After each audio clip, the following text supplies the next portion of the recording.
Hi, everyone. This is Sheridan here. I'm your library media specialist if we have not met before. Today, I'm going to go over the ins and outs of the PCMS library, how it works, what you can and can't do, and so on. So let's get started. We have all sorts of different materials here in our library that you maybe or maybe did not have at your previous library, your previous school. So we have books, audiobooks, movies, periodicals, board games, and online resources. So I'm going to go over all of those for you. So the first one, obviously, are books. We do have books here in our library. We have quite a few books, around 12,000 items total for you guys to be able to check out. So we have our fiction section over here. It is here on this side of the library, and they are organized by the author's last name. And so you can tell right here on the spines, but I also have over here on some of the shelves, you can see what authors are going to be in that chunk of shelves to help you try and find that. Something different that I do in my library as well is I know that some people like to read in series order. So I do have, for example, here for the Small Spaces series, I have that starts with FIC for the for fiction, first three letters of the author's last name, and then an abbreviation of the series and what number it is. So this is Small Spaces number 1. You can see Small Spaces number 2 here as well. So I do that a little bit differently maybe than some libraries, but I want to make sure that you can find what you are looking for. All right, let me walk over to the nonfiction section. I'm going to turn off my camera so I don't make anyone too motion sick here. So I'm going to walk over to the nonfiction section. Let me walk on over and I will get here. Okay, so the nonfiction section is right here on the other side of the library. You can see the Dewey Decimal numbers that you might be looking for on the tops of these shelves. You can also see I have these little headings here and some abbreviations, pictures, so you can see what you're looking for here. So those are organized by Dewey Decimal, so it's by number. So just look it up in Destiny. We'll talk about that later to be able to find what you're looking for. We also have graphic novels. Those are over here. I happen to have my shelving cart in front of it, so I'm sorry about that. But they are all right here. They are organized by 741.5. They all have that here. That's just how Dewey Decimal does it. So I do that as well. So you can find anything 741.5 is in the graphic novels. We also have biographies, which are right over here. And they are in the 92s. All of them are labeled 92, and then they're organized by the person's last name. So if you're looking for Justin Bieber, you're going to look in the B for Bieber. If you're looking for Abraham Lincoln, you would look in the L's, and so on. So it's pretty easy. We also have a very small English as a second language section. That is over here, right back here. I'm sorry, it is very small. If anyone ever has any requests for that, let me know. We currently mostly have some books in Spanish and Haitian Creole. All right, let's see where I need to go next. Oh, I wanted to talk to you a little bit about maturity level. So this building houses 6th through 8th graders. That means we have people who just got out of elementary school, all the way up to people who are going to be starting high school. So I want you to keep that in mind, that we might have some books with some adult content in it that you might not be ready for as a 6th grader, or your parents or guardians might not want you to be reading, even if you are all the way up through 8th grade. It just depends on your parents or guardians. So you know what your parents or guardians are comfortable with you reading, so make sure that you are choosing books that would reflect what they want you to read. Also, if you think a book that contains language or certain topics or that are more adult are really funny, and you have to share it with your friends because it's just so hilarious, that probably means you're not mature enough for it yet. So put it back before you get in trouble.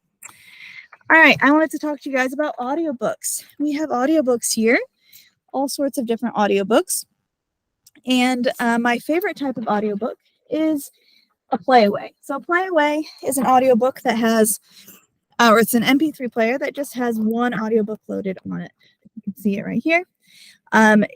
It will have a battery inside of it already. They are rechargeable batteries, so make sure you do not throw it away if it dies on you. It will not have headphones in it, but I can give you headphones if you would like some, or you can use your own. It just has to be the kind that can plug in, not Bluetooth headphones. If you are getting one of these, especially in Mrs. Howell's class, and it just depends on your language arts teacher, you would need to get the fiction book to read along with it if you want to listen to it in class. If you're wanting to listen to it at home, you don't necessarily need the book.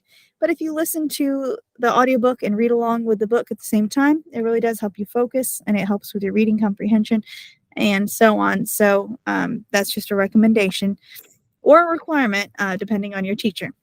If you're going to listen to these, perhaps in enrichment or in math class when you're done with your work, make sure you let your teacher know what you're doing and get their permission. It could be that they don't want you to have earbuds in your ears, and they might think you're listening to music or something else. So make sure you talk to them about that beforehand. But these are my favorite type of audiobook because when you hit pause, it remembers where you left off, and they're just very convenient. But they are very expensive. The most expensive one's around $90. So don't let your younger sibling take and throw it in the shower or whatever they might do with your stuff. Make sure you keep this safe. You might want to just keep it at school if you know something might happen to it. So keep these safe.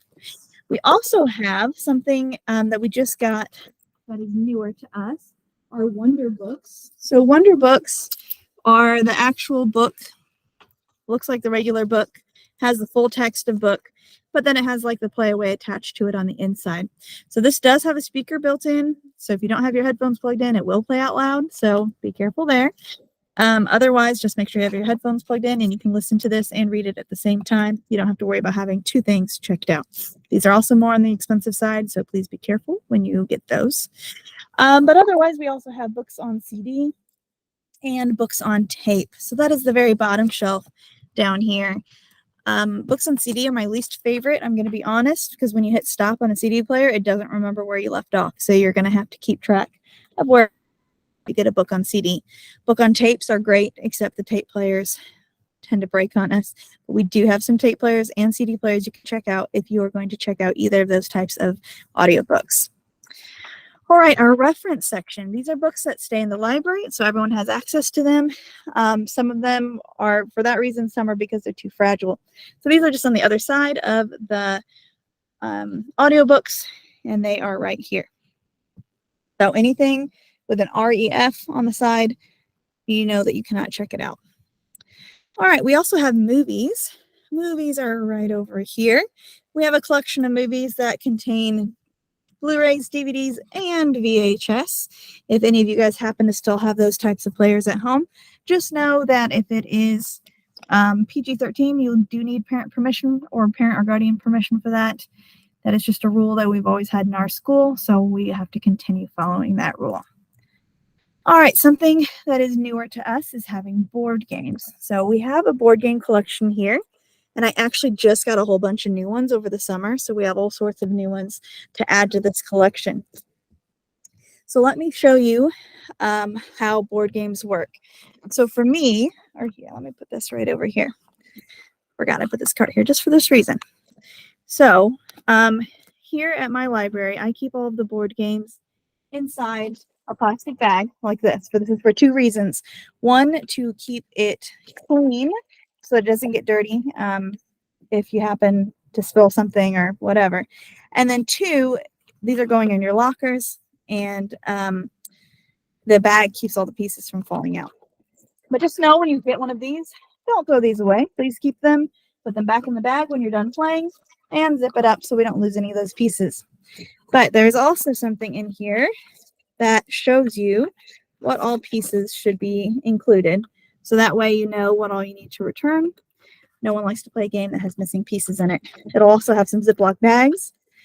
And I feel silly saying this, but I had someone last year who just ripped the bag open instead of using the zip. So if you don't know, a Ziploc bag does open by the zipper. I know, it's magic. And then you seal it back up. Okay?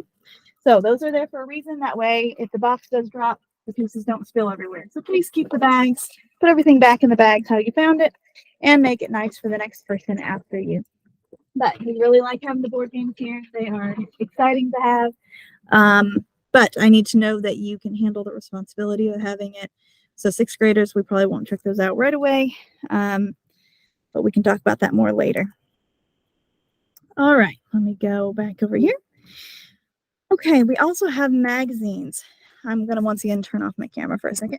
So magazines, it's the library word for periodicals. Sorry, no, periodicals is the library word for magazines. Goodness, sorry. And they are something that come out monthly or bi-monthly. They're all right here. You can see all the different magazines that we have, from sports to comics to like girl celebrity magazines, all sorts of things. But we just ask when you are done reading them, if you're not going to check them out, please don't put them back on the shelf. This ends up getting really messy. So please put it in a basket or in our return bin. So I do want to point out the baskets. They're on top of, we've got one here on top of our fiction shelf. We have another one way over there in the nonfiction section as well. And you can always put stuff in those bins if you decide not to check it out. All right, online resources. I'm not going to get into this very much today, but just know that we have all sorts of different things online. If you're ever doing a research project, check out the library website. We have all sorts of sites for you. So here's what you can check out. You can have 2 books at a time, any 2 books. Graphic novel and fiction to fiction, doesn't matter, 2 books. 1 audiobook. You can have 1 movie, 1 magazine, and 1 board game. But remember, you're responsible for all the things that you check out. So I wouldn't recommend that you have all 6 things checked out. If you have them all checked out, they're in your backpack, you leave it at the park, you're out probably over $100 worth of items that your family is going to have to pay for. So especially 6th graders, you're still getting used to changing classes and all of that. So I wouldn't recommend getting all 6 at the same time. For checking out books, I do have no contact checkout. We started that during COVID, and I just found it worked really well. So I do have my shield up, and that's mainly just to remind you that we do no contact checkout. What you do when you check out a book, you just come up to the circulation counter. You find the barcode that's on it. It's usually long and skinny. There's a couple different types of barcodes. You can see the difference, but you just find it. You tell me your last name. You hold it up against the shield, and I will scan it right through the glass. And it works out great. So I don't have to handle your books and so on. When you leave the library, any material that you leave with, you must check out. If you purposely take something without checking it out, that is considered theft. It is stealing, and you will get turned into the office for that. So please don't do that. Now, if you accidentally take something without checking it out, just bring it back. I will check it out to you. I won't be mad. I'll just be glad that you remembered and that you came back. Okay? You are also welcome to take a bookmark. I have those on the counter of my circulation desk. I just ask that you don't tear them up and leave them all over the floor, because then that makes me mad. I spent money that you're just going to tear something up. So please don't do that. We do have a drop box in the hallway. It is near the nurse's office. Feel free to use that to return any of your materials. I just ask you don't put the board games in there because they're going to get crunched up. But feel free to use that throughout the week, so you don't have to walk all the way into the library to find me to return something in passing period. 4 minutes is not very long to be able to do that. I don't like to write late passes for people coming to the library, because then teachers get mad that I'm letting you come to the library instead of go to their class. Okay. If it is the day that your language arts class is coming to the library, please return your books in the library itself. I don't know how many times I've had a kid say, oh, I dropped it off on the way here, or I returned it earlier today, only they didn't, and then they ended up having too much stuff checked out because I disbelieved them. So please just bring it to the library the day of your language arts class, if that's the day you're coming. You get everything for 1 week at a time. I did that just to keep it simple, so that whenever your language arts class comes, the next time they come, that is your due date. Board games are the exception. I let you have those for 2 weeks, just because I don't like the idea of them coming back and forth just so you can renew it, because they'll get all bent up. So that way it gives you 2 weekends to try and play that board game. I do try to get overdue notices out periodically, and I will email or call your parents or guardians if stuff gets to be a month or more overdue. So you are responsible for your library materials. If you lose it, you and your family are responsible to pay for the replacement. If you damage it, like if you spill something on it, your dog chews it, something like that, come talk to me about it. Sometimes we can fix it without having to bill you for it. Sometimes we are going to have to bill you for it because it's beyond repair. But I will say, if you come talk to me about it, I'm a lot more likely to be lenient than if you just put it in the drop box soaking wet and say, well, I don't know how it got like that. Just be honest. If you're honest, show respect, I'm a lot more likely to be nice about it.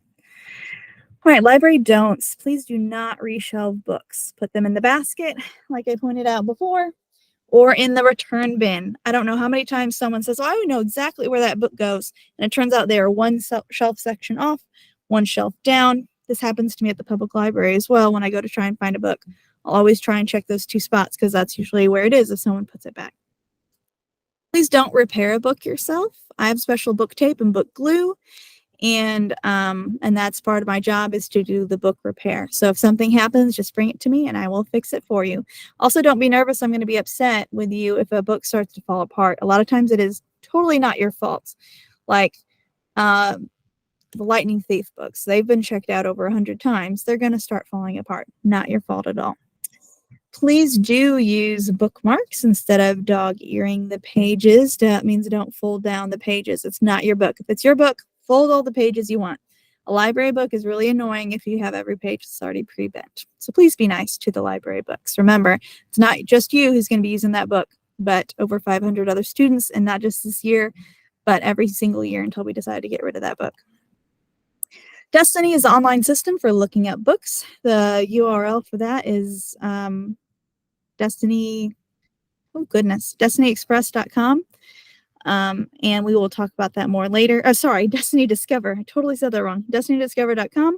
The username and password for that is the same to log in to the computers and your Chromebooks. I just tried to keep that easy. All right, library time. We are open from before school at the 7:50 bell or whenever they release you from the gym until after school at 3:15. So I don't want people coming and roaming the halls before they should. So that's whenever they should release you in the morning. You can come.